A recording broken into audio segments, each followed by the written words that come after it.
Ababodaboda bano ekibakayanya zensimbi zibalumiriza nti zabaweereddwa mu kisoso zali busiki mu Parliament Yesiko William Mpongo wabula nga olwazikwasisa ssentebe waabwe n'akwatako obukadde 2 ku 3 bwabaweereddwa n'abwezza.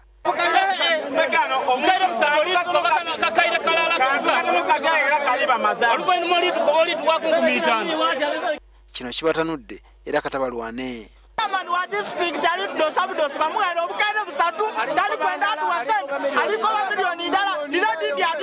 Wabula oluvannyuma bakkiriziganyizza era bwe bati buli wa bodaboda yabadde ne pikipiki nawe bwe$50,000 okugula amafuta. Bano oluvannyuma bawerekedde bannabyabufuzi okutuuka mu katawuni k'ejjuluko ewabadde olukuŋŋaana olwetabiddwako banna NRM abeegwanyiza ebifo mu Parliament.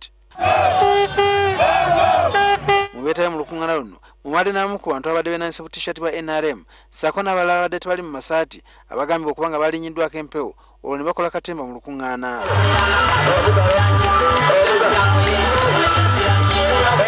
Empewo ezabadde okuba n'omuze abafukamizza olwo ne zisaba ababaddewo okuyira ba NRM obululu bungi.